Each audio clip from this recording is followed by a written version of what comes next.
Om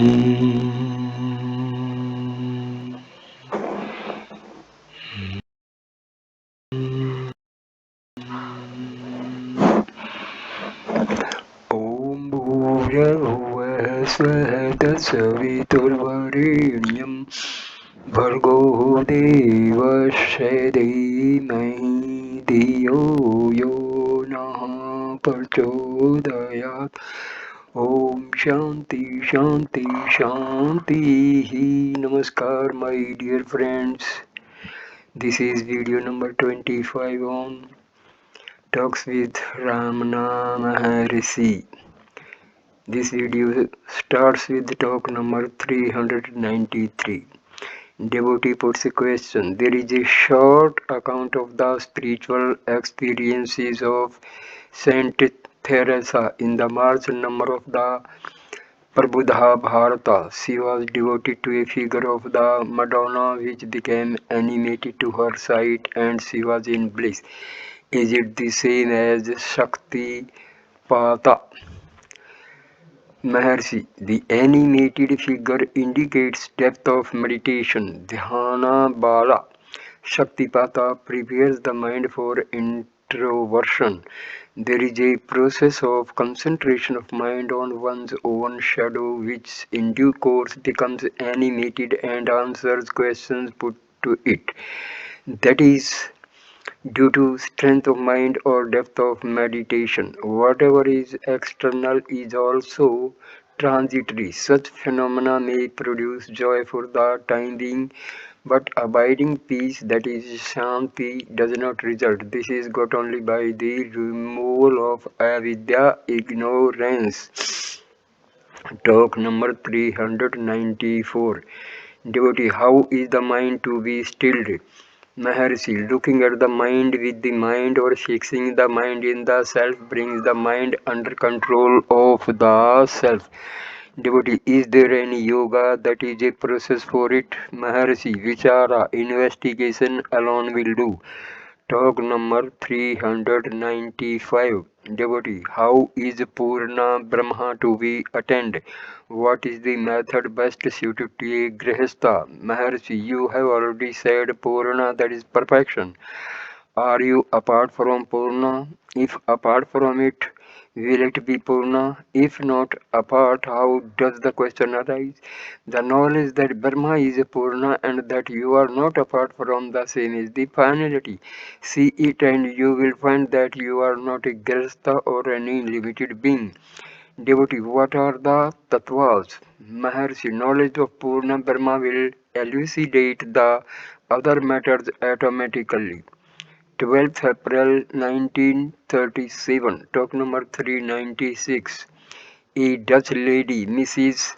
Gong Rizop, an ardent theosophist who had worked long in Java and is now living in Adyar, came here for a short visit. She asked, Theosophy speaks of tanha, meaning thirst for rebirth. What is the cause? Mercy, thirst for rebirth is the desire to be reborn so as to end successive births. The spirit is at present moribund. It must be revived so that rebirth may take place after the present apparent death. Forgetfulness of your real nature is the present death. Remembrance of it is the rebirth. It puts an end to successive births. Yours is eternal life. Devotee, I take tanha to mean clinging to life, the desire for eternal life. Mercy, no doubt it is so. How does the desire arise? Because the present state is unbearable. Why? Because it is not your true nature. Had it been your real nature, no desire would disturb you. How does the present state differ from your real nature? You are spirit in truth, however, that spirit is wrongly identifying itself with the gross body. The body has been projected by the mind. The mind itself has originated from the spirit. If the wrong identification ceases, there will be peace and permanent, untellable bliss. Devotee, life is of the body, and rebirth is to be incarnate in another body. Maharshi. Mere change of body produces no effect. The ego associated with this body is transferred to another body. How can that satisfy anyone? Moreover, what is life? Life is existence, which is yourself. That is life eternal. Otherwise, can you imagine a time when you are not? That life is now conditioned by the body, and you wrongly identify your being with that of the body. Your life unconditioned. These bodies attach themselves to you as mental projections, and you are now afflicted by I am the body idea. If this idea seizes you are yourself, where or how were you before being born? Were you in sleep? How were you? You exist then too without the body. Then the ego arises, and then the mind which projects the body. I am the body, which is the result. Because the body exists, you say that it was born and that it will die, and transfer the idea to the self, saying that you are born and that you will die. In fact, you remain without the body in sleep. But now you remain with the body. The self can remain without the body, but the body cannot exist apart from the self. I am the body. Thought is ignorance. That the body is not apart from the self is knowledge. That is the difference between knowledge and ignorance. The body is a mental projection, the mind is the ego, and the ego arises from the self. So the body thought is distracting and stays away from the self. For whom is the body or the birth? It is not for the self, the spirit. It is for the non-self which imagines itself separate. So long as there is the sense of separation, there will be afflicting thoughts. If the original source is regained and the sense of separation is put an end to, there is peace. Consider what happens when a stone is thrown up. It leaves its source and is projected up.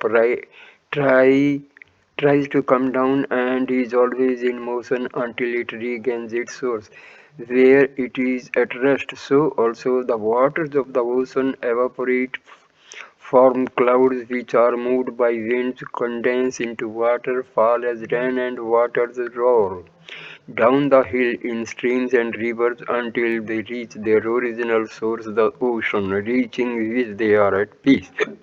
Thus, you see, wherever there is a sense of separateness from the source, there is a agitation and movement until the sense of separateness is lost.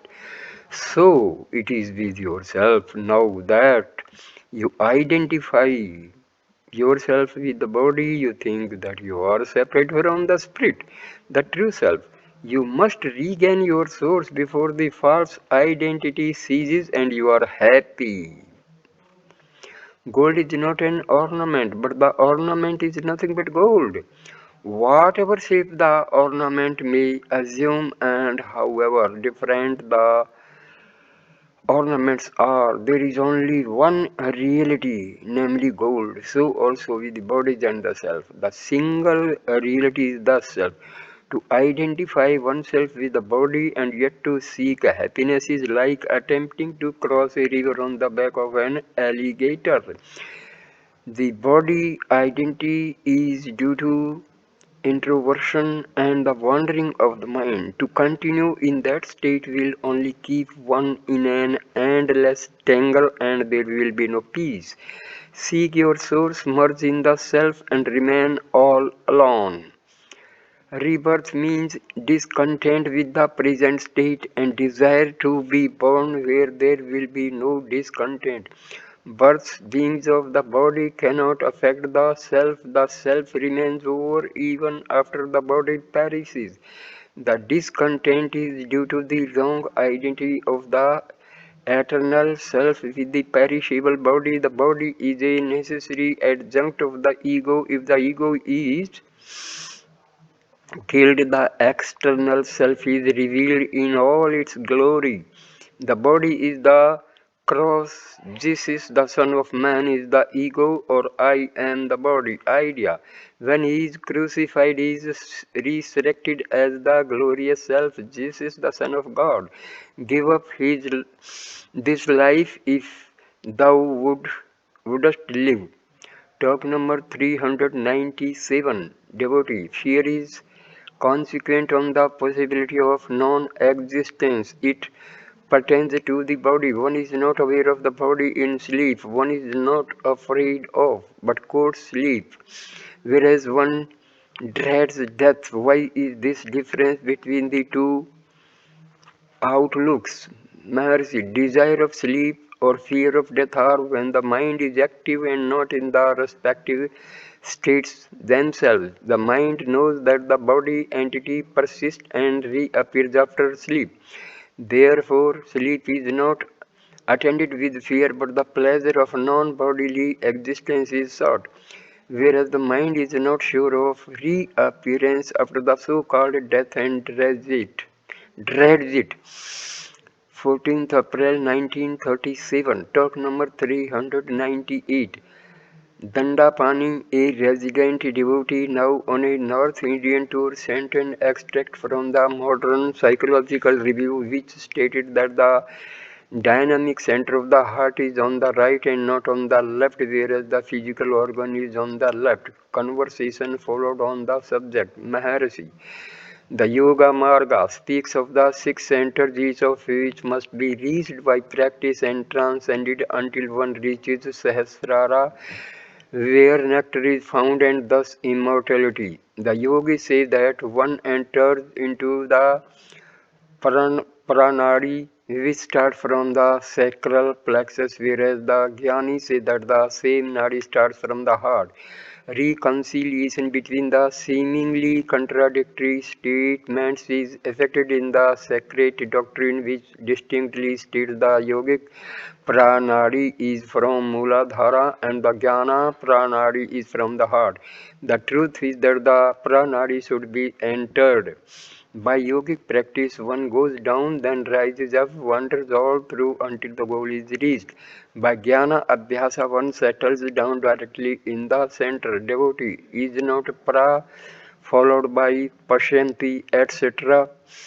Maharshi, you are speaking of walk which is divided into number 1 para, number 2 pasyanti, number 3 madhyama, and number 4 vakhari.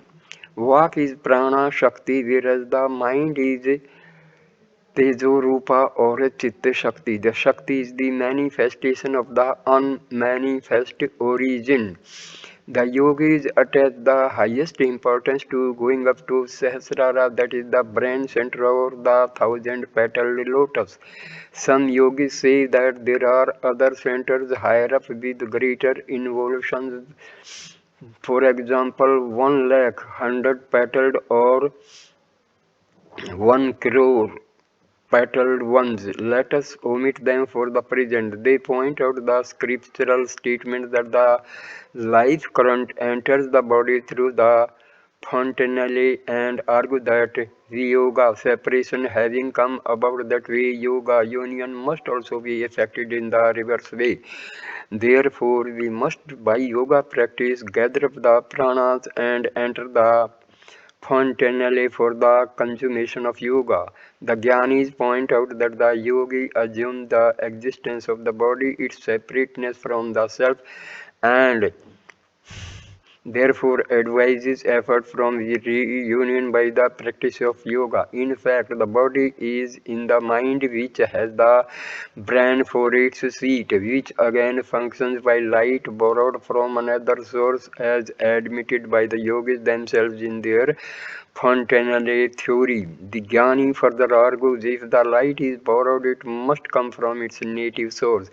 Go to the source direct and do not depend on borrowed resources. Just as an iron ball comes into being separate from the mass of iron, gets fiery in fire, later cools down, giving up the fire, but must again be made fiery to reunite with the original mass. So also the cause of separation must also form the fact of reunion. Again, if there is an image reflected, there must be a source and also accessories like the sun and pot of water for reflection. To do away with the reflection, either the surface is covered up corresponding to reaching the fontanelle according to the yogis, or the water is drained away, which is called tapas. Tapo Brahmeti tapas is Brahma. That is to say, the thoughts or the brain activities are made to cease. This is Jnana Marga. All these are, however, on the assumption that the Jiva is separate from the self or Brahma. But are we separate? No, says the Jnani. The ego is simply wrong identity of the self with the non-self, as in the case of a colorless crystal and its colored background. The crystal, though colorless, appears red because of its background. If the background is removed, the crystal shines in its original purity. So, it is with the self and the antahakaranas. Still again, the illustration is not quite appropriate, for the ego has its source from the self and is not separate like the background from the crystal. Having its source from the self, the ego must only be retraced in order that it might merge in its source. The center of the ego and its core is called the heart, the same as the self. A gentleman asked if the yogis also reach the anhata and thus realize the heart center as is done by the jnanis, but in a different way. Maharshi, Anhata is not the same as the heart center. If so, why should they wander further on to Sahasrara? Moreover, the question arises because of the sense of separateness persisting in us. We are never away from the heart center before reaching Anhata, or after passing it, one is only in the center. Whether one understands it or not, one is not away from the center. Practice of yoga or vichara is done, always remaining in the center only. Devotee, what is to be our sadhana? Maharshi, sadhana for the sadhaka is the sahaja of the siddha. Sahaja is the original state, so that sadhana amounts to the removal of the obstacles to the realization of this abiding truth. Devotee, is concentration of mind one of the sadhanas? Maharshi, concentration is not thinking one thing. It is, on the other hand, putting off all other thoughts which obstruct the vision of our true nature. All our efforts are only directed to lifting the veil of ignorance. Now it appears difficult to quell the thoughts. In the regenerate state, it will be found more difficult to call in thoughts. For for are there things to think of? There is only the self. Thoughts can function only if there are objects. But there are no objects. How can thoughts arise at all? The habit makes us believe that it is difficult to cease thinking. If the error is found out, one would not be fool enough to exert oneself unnecessarily by way of thinking. Devotee, is not grace more effective than Abhyasa? Maharshi, Guru simply helps you in the eradication of ignorance. Does he hand over realization to you? Devotee, we are ignorant. Maharshi, inasmuch as you say you are ignorant, you are wise. Is he a madman who says that he is mad? Guru's grace is like a hand extended to help you out of water, or it makes you way easier for the removal of ignorance. Devotee, is it not like a medicine to cure the disease of avidya? Maharshi, what is medicine for? It is only to restore the patient to the original state of health. What is this talk of Guru, grace, God, etc.? Does the Guru hold you by the hand and whisper something in your ear? You imagine him to be like yourself because you are with a body. You think that he is also a body in order to do something tangible to you. His work lies within. How is Guru gained? God, who is immanent in His grace, takes pity on the loving devotee and manifests Himself as a being according to the devotee's standard. The devotee thinks that he is a man and expects a relationship as between bodies, but the Guru, who is God or self incarnate, works from within, helps the man to see the error of his ways, guides him in the right path until he realizes the self within. After such realization, the disciple feels, I was so worried before, I am after all the self, the same as before, but not affected by anything. Where is he who was miserable? He is nowhere to be seen. What should we do now? Only act up to the words of the Master, work within. The Guru is both within and without, so he creates conditions to drive you inward and prepares the interior to drag you to the center. Thus he gives a push from without and exerts a pull from within so that you may be fixed at the center. In sleep you are centered within simultaneously. With waking your mind rushes out, thinking this, that and all else. This must be checked. It is possible only for the agent who can work both within and without. Can he be identified with the body? We think that the world can be conquered by our efforts. When frustrated externally and driven internally, we feel, there is a power higher than man. The existence of the higher power must be admitted and recognized. The ego is a very powerful elephant and cannot be brought under control by anyone less than a lion, who is no other than the Guru in this instance, whose very look makes the elephant tremble and die. We will know in due course that our glory lies where we cease to exist. In order to gain that state, one should surrender oneself, saying, Lord, thou art my refuge. The master then sees this man is in a fit state to receive guidance, and so guides him. Devotee. What is self-surrender? Maharshi, it is same as self-control. Control is affected by removal of sanskaras which amply the functioning of the ego. The ego submits only when it recognizes the higher power.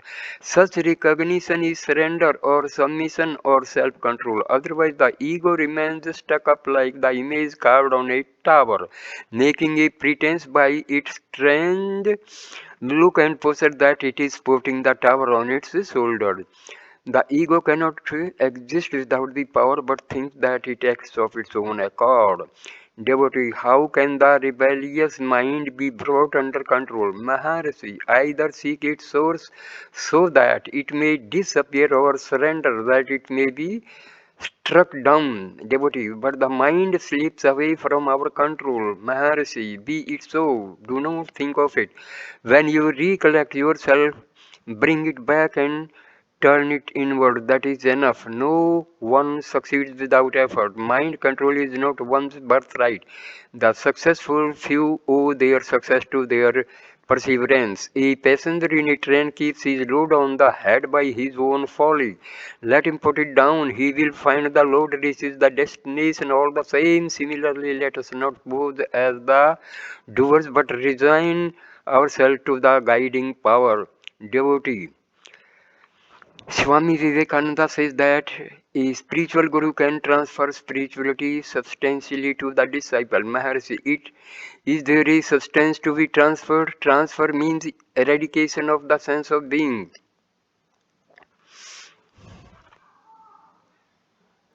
The disciple. The master does it. Not that the man was something at one time and metamorphosed later into another. Devotee, is not grace the gift of the Guru? Mercy, God, grace and Guru are all synonymous and also eternal and immanent. Is not the self already within? Is not for the Guru to bestow it by his look? If a Guru thinks so, he does not deserve the name. The books say that there are so many kinds of diksha, initiations, hasta diksha, sparsh diksha, chakshu diksha, mano diksha, etc. They also say that the Guru makes some rites with fire, water, japa, mantra, etc. and calls such fantastic performances dikshas, as if the disciple Shishya becomes ripe only after such processes are gone through by the Guru. If the individual is sought, he is nowhere to be found. Such is the Guru.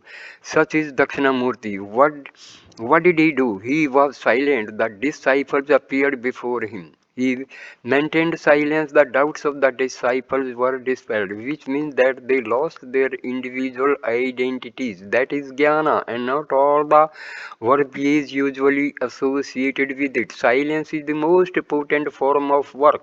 However vast and emphatic the Shastras may be, they fail in their effect. The Guru is quiet and peace prevails in all. His silence is more vast and more emphatic than all the Shastras put together. These questions arise because of the feeling that having been here so long, heard so much, exerted so hard, one has not gained anything. The work proceeding within is not apparent. In fact, the Guru is always within you. Thayu Manovar says, O Lord, coming with me all along, the person never abandoning me and finally rescuing me. Such is the experience of realization. Srimad Bhagavad Gita says that the same in a different way. We too are not only now but have ever been so. Devotee, does not the Guru take a concrete form, Maharshi? What is meant by concrete? Because you identify your being with your body, you raise the question. You raise this question, find out if you are the body. The Gita says, Pram bhavam agyantaha, that those who cannot understand the transcendental nature of Sri Krishna are fools deluded by ignorance. The Master appears to dispel that ignorance as a Thyanuman Thaya Manovar puts, if he appeared as a man to dispel the ignorance of a man, just as a deer is used as a decoy to capture the wild deer, he has to appear with a body in order to eradicate our ignorance. I am the body idea.